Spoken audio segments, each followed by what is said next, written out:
He's been an Army officer, high school teacher, conservationist, activist, three-term mayor of Champaign, author, freelance writer, and local historian, as well as the subject of a Supreme Court ruling. Welcome, Dannel McCollum. It's fine to be here. Now, looking through your history, your name is familiar to many throughout our area, but it's also familiar to a lot of people nationally because of a landmark Supreme Court ruling that you were involved in. Can you tell us a little bit about that? I was more the fly on the wall. My brother was the cause célèbre, as they say. He was in a classroom situation where they had religious education classes that were really of a sectarian nature. My mother found that not in line with what she thought was constitutional. Tried to resolve the matter by discussions with the people who put the classes in and the school authorities. But they simply were not helpful to her. And, you know, every once in a while history messes with the wrong person. And so she got herself a lawyer, and 2.5 years later, and a lot of money, the decision came down in her behalf. She was delighted when it was 8-1. Now, you were young at that point. What was its impact on you growing up? It made going to school probably less fun than it probably should have been. It's character building if you survive it, though. I mean, I look back and think what a wonderful family I had. Well, your mother was quite a hero to many for taking on that fight. I don't think she quite realized just how dicey it was going to be. But when she got out in the middle of a raging stream, a lot of people turned back. This was not something she was disposed to do. She slugged it out across the river, and really during the course of the case, when generally a plaintiff in this kind of a case is recruited, of course she was not recruited. She was the complaining party, and became really the field general of the operation. What was its impact on you? Oh, I think it probably encouraged a lot of skepticism about public affairs. Maybe that's what's made me something of a activist on various causes. I was quite active in the anti-war effort during Vietnam, and was, of course, totally distressed to see this country go to war again in Iraq, which was a terrible happening. I'm ready for some peace. Now, you went to school at the University of Illinois. Your first degree was in political science. Was that did you choose that for a particular reason? It seemed like about the easiest thing I could learn. And where did it take you? I don't think at the time I majored in political science that there was any expectation that it would provide anything of value later on. It was to get the 4-year degree. That's kind of the meal ticket that you got in those days. But looking back on it, it was extremely useful. I had, as a constitutional law professor and as an undergrad, Jack Pelderson, who became the first chancellor of the university when they introduced the chancellor system. And he was a very good teacher. I enjoyed Jack Pelderson. But years later, when I actually got involved politically, and that's another story, it was very useful. I even spent a year and a half in law school when I decided that was a loser, and took more classes, which were extremely valuable. When I was in elective office, I didn't ask the city attorney to write my council bills. I wrote them. He offered suggestions from time to time, but I drafted my own legislation. So when you got out of the university, when you graduated with your degree, where did you head next? The Army first. I was in ROTC. It was not a very lengthy career. I served 6 months active duty. They had second lieutenants to burn. And then I spent 7.5 years in the reserves. During that time, to earn reserve points, I taught ROTC at the university.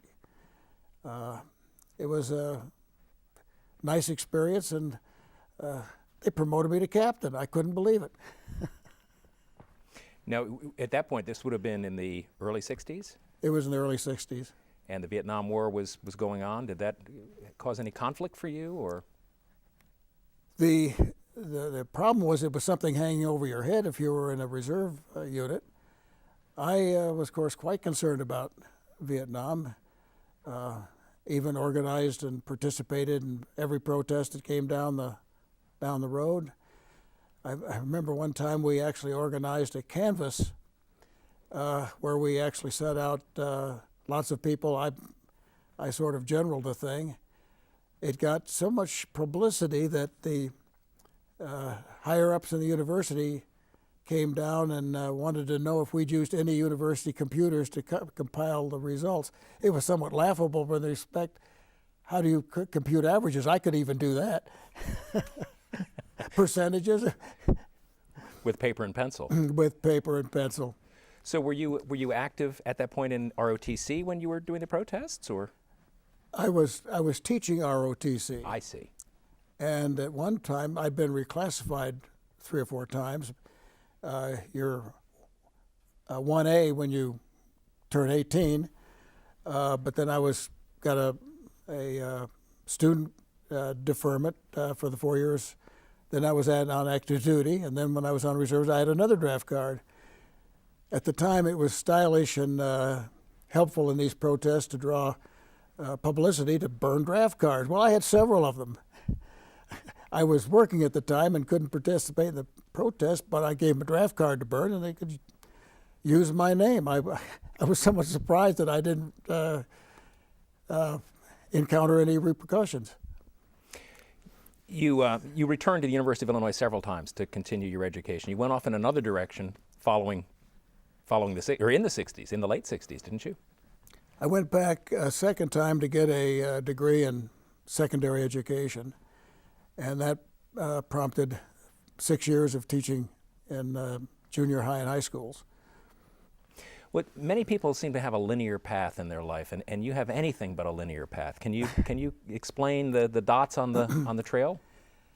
I got the degree in secondary education because I needed a job.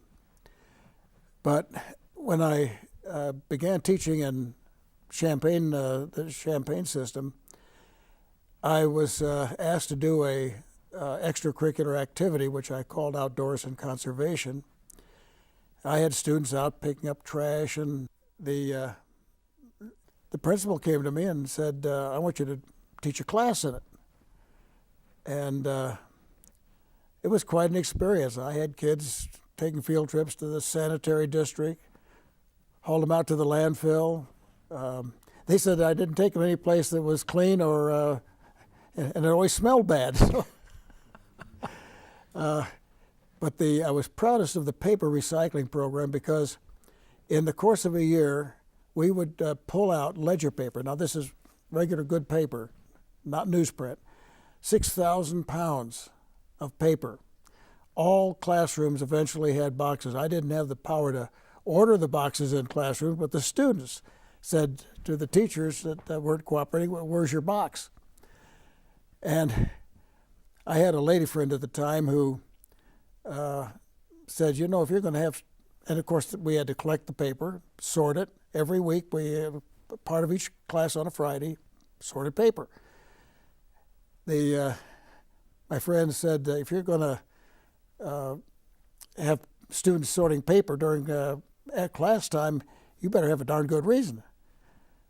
I was always asked to give talks here and there on conservation, and I remember the title of my next talk was The Educational Value of Sorting Paper. This would have been when? The 60s? In the 60s. So this is before the environmental movement even started. Well, it started for me much earlier than that. I remember after of course, when I grew up as a grade schooler during World War II, we had salvage drives. And when the war ended, salvage drives stopped. I had to negotiate with a local trash dealer, Jack Marco. Said, "At least will you take my cans if I drive them down there and give them to you for nothing?" But it was very disappointing to see that stop. So, but it was so ingrained in me that recycling was just something that we called it salvage, or that sort of thing. But it was just a shame that it ceased, just plain ceased. I couldn't quite understand the part of the government's rationale was to keep the people on the home front involved. And I've heard subsequently that some of the stuff we collected probably was thrown away or not used, and hence beginning a little bit of cynicism on. It was still symbolic, though. It was symbolic, and it's unfortunate that not only at the same time that we were salvaging and saving stuff during the war, shortly thereafter, we had this mushroom of human consumption, of consumerism, and at the same time, and of course, the proliferation of packaging, and at the same time, we went from the dump, which cities had, where you just went out and dumped it and they set it on fire and tried to burn it to reduce the volume, to the, quote, sanitary landfill, which was anything but sanitary. I hated landfills. So that probably really put me over the edge in terms of getting interested in conservation. Well, the conservation seems to run through your life. You know, it's very core to you. Where did that influence come from, do you think? I think it goes back to, of course, to the family, because we were very, very thrifty people. In high school, I had a biology teacher, Roger Brown, who was just an outstanding biology teacher. Really put me on the road to academic recovery my senior year. I started late, but Roger Brown was a real naturalist. I use the word conservation because I'm a conservationist. I've always been, that as long as I can remember. And is that different than an environmentalist? I think it's different in the sense that there's a certain practical aspect of what will work. It's not what would be the best in all possible worlds, because we can't do what's best of all best in all possible worlds. And I've had more than a few encounters with the environmentalists. I remember when we were working on the boneyard improvements, which kept the water. I got the university's boneyard part of the campus dry out of with the boneyard movement, and the environmentalists just fought us on our efforts to try to do something. It was even suggested by one environmentalist that we buy all the buildings in Campus Town and really convert the boneyard to a little natural prairie stream, which it never was. It was a swale. We improved it when we paved streets and had to get rid of the water. So anyway, it was an exasperating 4 years fighting for the getting the boneyard. In fact, it was probably 8 years getting the boneyard project done through the city government. Now, the boneyard was an issue here for a long time, I gather. The floods go back to the turn of the century. Fortunately, when I was trying to get the boneyard fixed, we had every time the interest began to drop a little bit, we had a flood, a strategic flood. Also, at the time, the university chancellor was Mike Aiken, who was, in my view, an outstanding administrator. He was kind of a short, rumpled guy who you underestimated at your risk. And I really liked Aiken. He worked with us, realizing that the university would be the biggest beneficiary. But I've also said on many occasions that there wouldn't be one new building on Green Street if we hadn't got the water off of it. And that we did. And Lake Neal, I've heard references to also. The tracks at where John Street hits Neal Street used to be a small swale stream, very, very small stream. But when it got built up around it, of course, paved streets, roofs, and so forth, the water in a good storm collected, and once the stream was paved over, headed down toward the railroad tracks at a good pace. When it got to the railroad tracks, there was a conduit under the tracks, but it was not sufficient, which meant that you had Lake Neal. In their wisdom, the engineers at the city decided we can fix that, and they put 2 5x5 box culverts under the railroad tracks, Lake 3rd and John, and Green, Lake 3rd and Green. We moved the water. Well, of course, the water at one point, which really was a benefit in a way, flooded the basement of the new engineering library, doing several $1 million worth of damage. That caught people's attention at a time when I was really having to fight with the council to keep this project going ahead. You say it did have opposition? The environmentalists, was it a popular cause or not? Well, I think it had a lot of support, but there were people on the council who, one or two of them thought they'd be a better mayor than I did, so they weren't out to help me. Several times it got derailed, but I clung to it. With the completion or recent completion of the Boneyard project, it's hard to imagine the magnitude of it before it was built. I mean, it was a huge undertaking.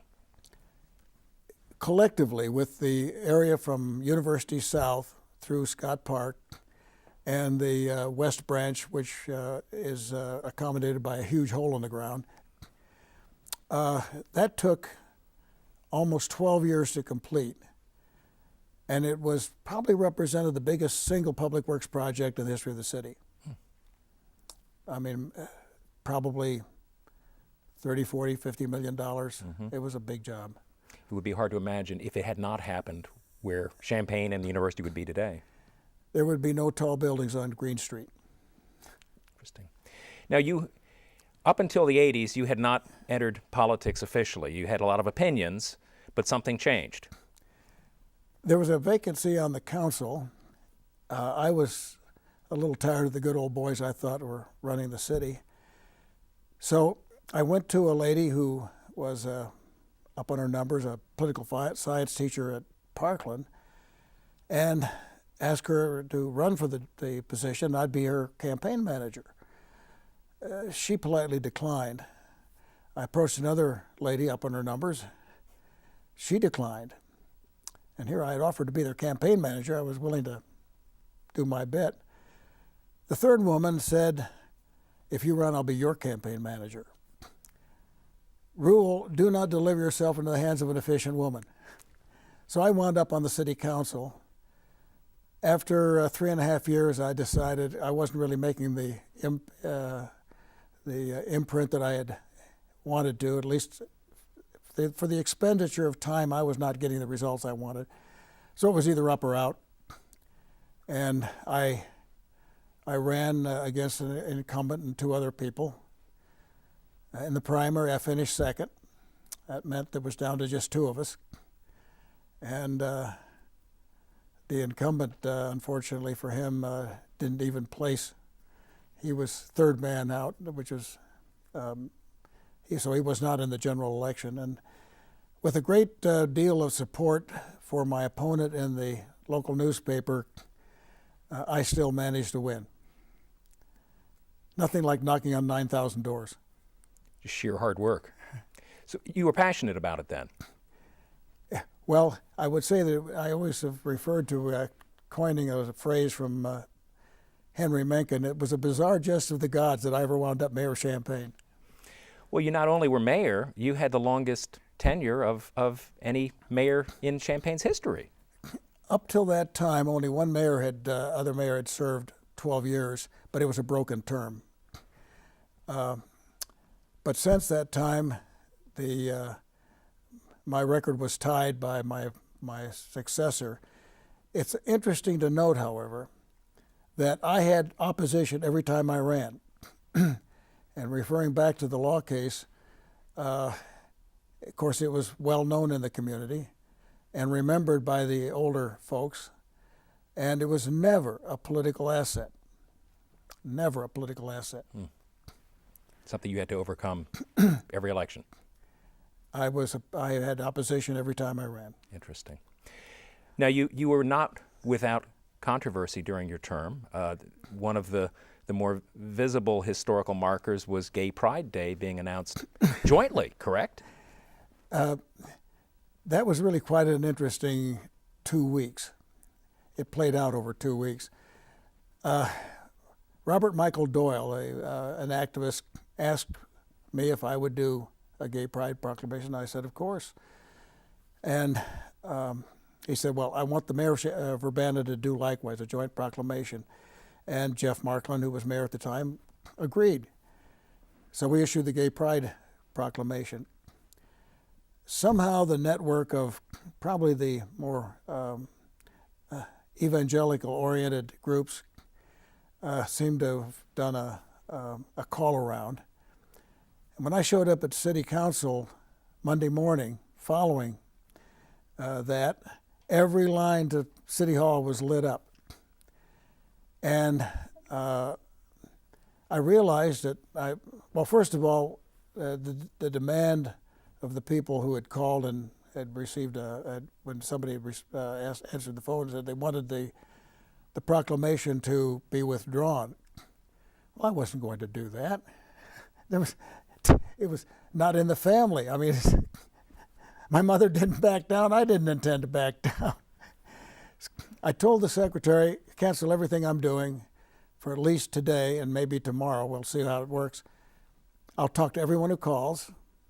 Just take a number if I'm on with somebody else. I'll call them back. And I did. I spent the better part of the first 3 days making phone calls or answering them.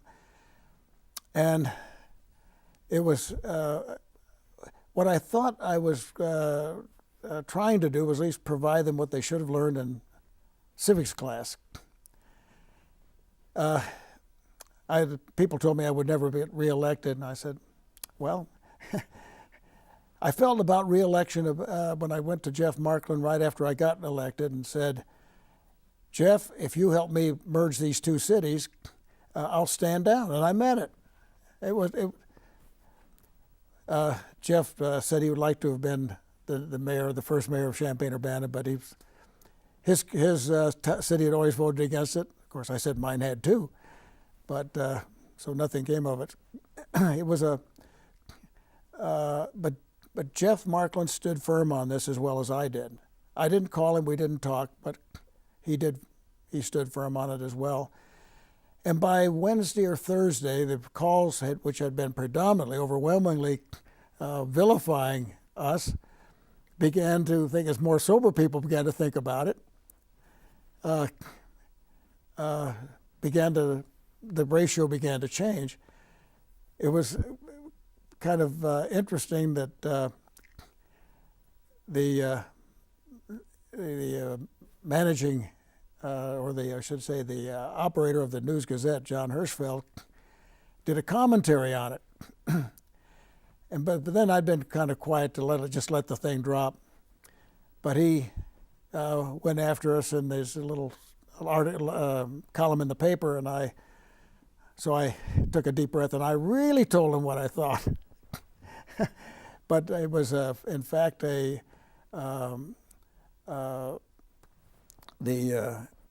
gays were a protected, specifically protected group in our Human Relations Ordinance. Besides, even if it wasn't, I would have done it. But the fact is that it was the right thing to do, and I'm glad I spent a little time thinking about it. Even the council got involved, and they were going to take over the mayor's prerogatives of issuing proclamations. Take that away?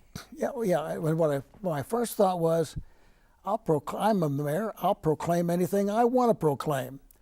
But I thought about it, and I asked the secretary, Phyllis, put down all the proclamations that I've issued since I've been mayor. Dairy Princess Day and Good Complexion Day. I mean,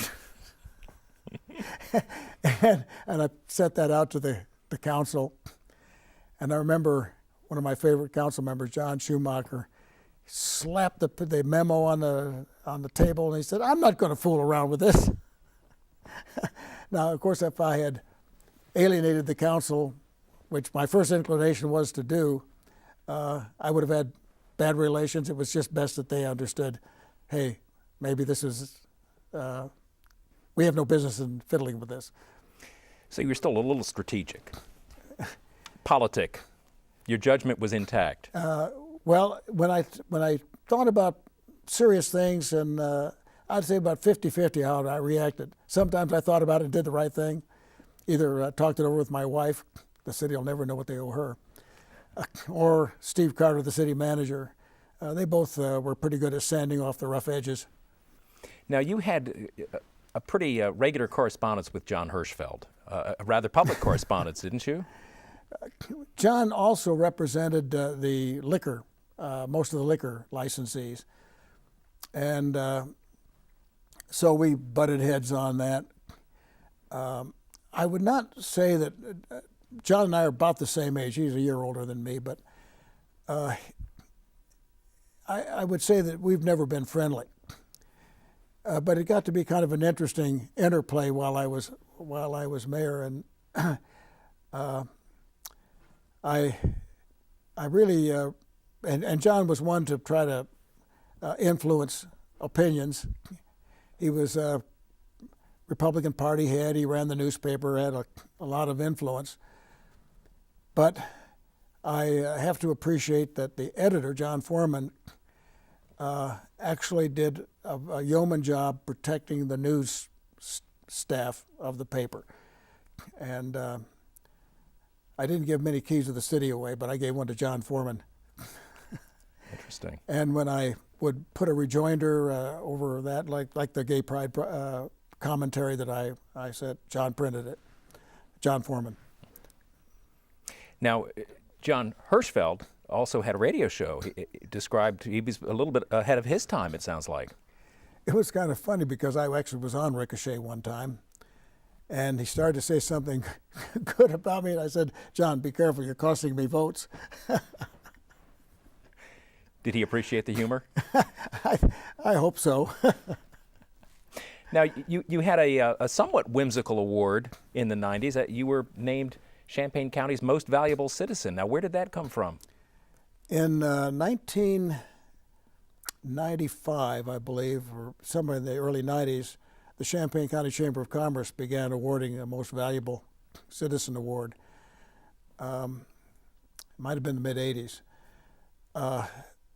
I was absolutely astonished. I just was totally, to use an expression, blown away. It was a total surprise. I had no expectation. Maybe I got the reward because I had already announced I wasn't going to run for re-election, and maybe it was going to say goodbye and don't come back. A parting gift. A parting gift to our contestants. Oh, that's wonderful. You continued then to move into out of elected role, but you far from retired. The Virginia Theater, which now is one of the the crown jewels of Champaign, was in a transition period. I had managed to get the council. We had leaned on the owner, Karasotis, to do upgrades to the building, because it was, even after it stopped showing pictures, it was a entertainment venue, and a local couple had kept it operating, for which I was deeply grateful. It would have closed like the Orpheum, and then we would have had a major deterioration of the building. But we kept pressuring the owner, Karasotis, to make these code upgrades. And we kept leaning on him, and we had a code inspection of the place. We pretty well identified what had to be done to make it safe by modern standards. The building had survived very well, but the fact is it was built in 1921. And this was in the mid-'80s. And after looking at what happened to the Orpheum, I was at the position of time was not on the side of the Virginia. We needed to do something. By leaning on Karasotis long enough, he reduced the price to $500,000, and I got the council to foot the purchase. it didn't work out quite the way I wanted. I wanted the city to buy it. The council would go along with us loaning a not-for-profit the $500,000 to buy it. That didn't work out too well because the not-for-profit just simply couldn't raise the money to either pay the city back or even keep the building going. And so it's been a struggle. I have to say that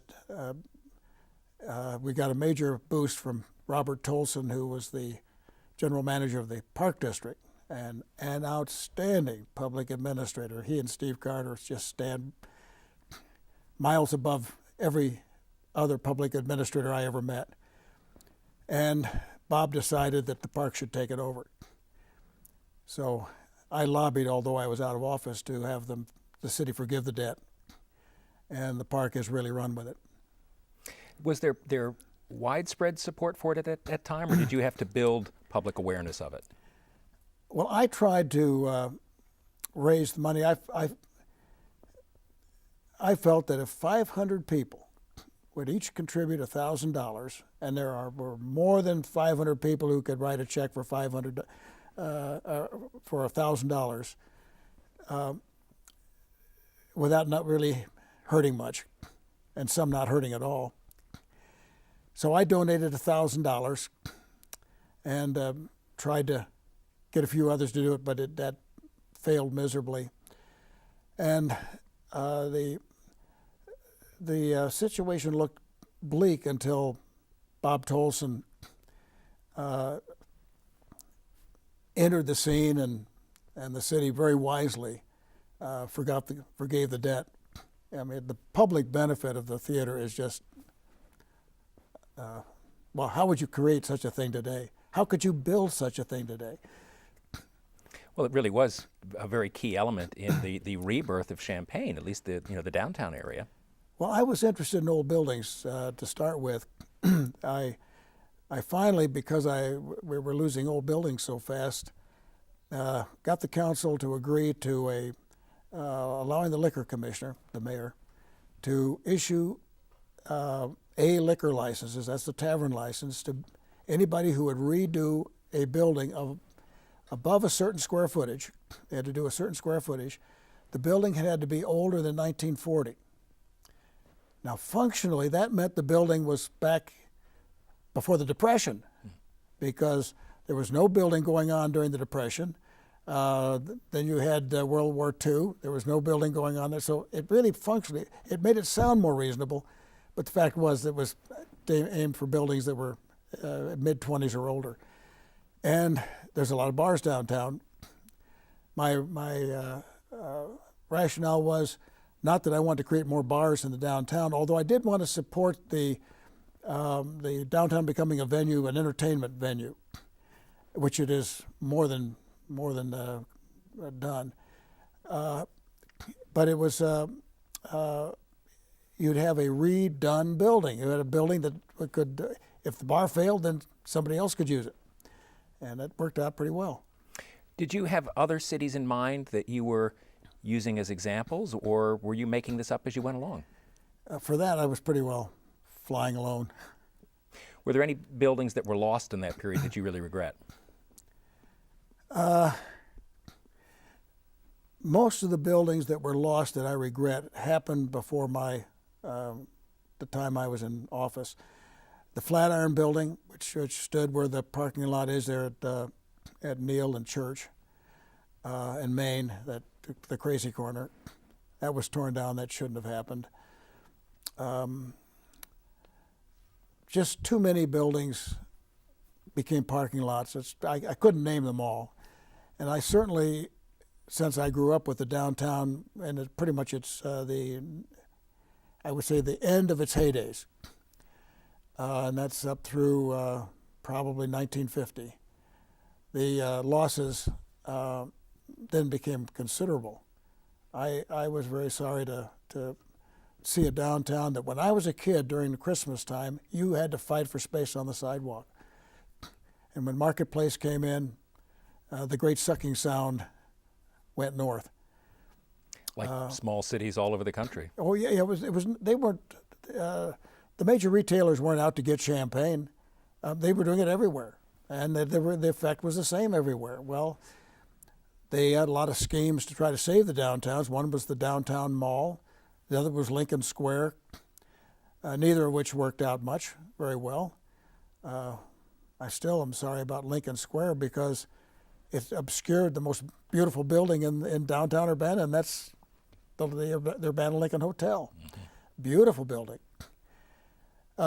So I went in with this idea of I'm going to try to save as much of what's left as I could. Which brings me to the bricks. This area, one of the signature items is that there are still streets paved with bricks, and that's something that we perhaps take for granted but shouldn't. I was involved in affairs long before I was a politician. I don't think I was ever a politician, even before I got elected to public office. They got some revenue sharing money. And unfortunately, when you don't have to levy the money, when you don't have to scratch it out of the taxpayers directly, it comes as a gift from Disneyland East, Washington, D.C. You don't have the same sense of responsibility for it. And they were wasting away a good deal of it overlaying brick streets. Well, brick streets were made by, at the time, 80, 90 years earlier, and they were still there. They were the best pavements we ever laid. They'd been damaged by the fact that when you did a utility work, you had to dig out the bricks, and then you put a big ugly patch on it. I decided that I was going to save the brick streets. So I went to the public works director, and I said, Art, who I liked, Art Dillman, I said, Art, this is before I was elected or anything. I said, you know, if you overlay another street, I'm going to have to fight you on it. And they kind of laid off the overlay when I got elected, and I wrote an ordinance which stated that if you had to dig out a street, either whether it was a city or a private utility, you had to put the bricks back. That led to my contention that it was far cheaper to, even though it was expensive to fix a bad spot on a brick street, far more expensive, it was better than overlaying a whole street after the overlay failed. So the city actually now went into a project of taking out all the patches and putting bricks back. We bought 500,000 bricks from somewhere else we still have stored, which we used to, and about every other year there's a brick street project where they repair a small section of brick streets. So we still have today 9.5 miles of brick streets in Champaign. That's fantastic. And in the long run, it turned out to be more cost effective. Well, I certainly don't think that it was inordinately expensive to do it that way. Now, you ran for public office one more time in 2002. What was that experience like?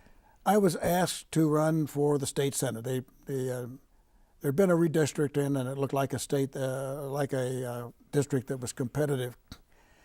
I wanted David Thies to run. I couldn't persuade him to do it, but they decided that I had the most name recognition, so I did. It really turned out to be one of the worst experiences of my life. The state Democratic Party obviously was backing me, but I would have been better off without any of their help. They wanted attack pieces and stuff. Well, I'm not that way. I tried to tell them, sell me. I'm the candidate. Don't forget about the other guy. But it was a hair-thin vote. I lost by, out of, I think, 52,000 votes, about 0.5%. And that was a seat that had been held by Republicans forever. But I decided, even though I worked hard to win, because people had expended money and time and other resources to help me, my wife and I decided before the vote I'd be better off losing. And it was nasty business.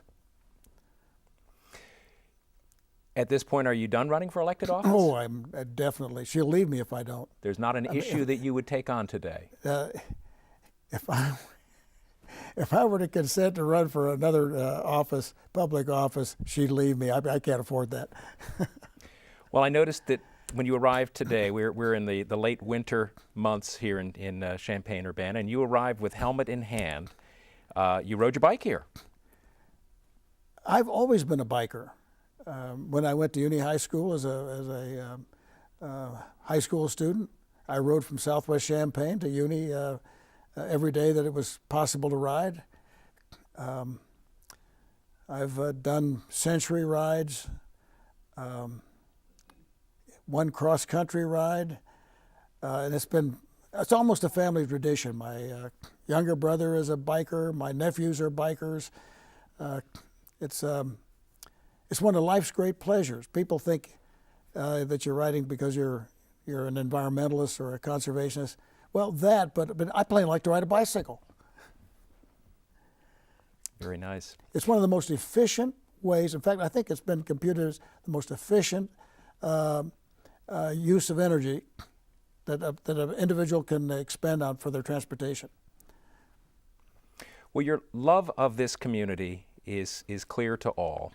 Looking forward, what are your hopes for the city of Champaign? Well, first of all, I think it would be helpful if they knew a little more history. I got involved in history, and I have a couple of books just dealing with local history to account for it. One of them is the essays on the historical geography of Champaign County. I got interested in local history because I got interested in place names. How did Champaign get its name? How did Urbana get its name?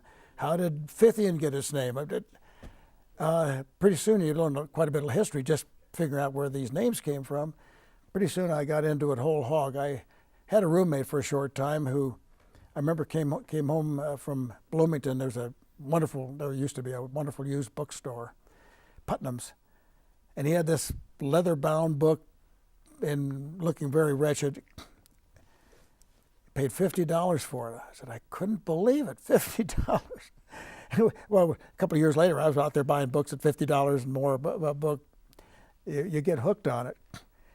More recently, I actually got asked to do a book on remembering Champaign County, which I did, and traced it through the descendants of prominent families that were pioneers here: the Harrises, the Webbers, Buseys, the Sidorses, and I knew descendants of all of them.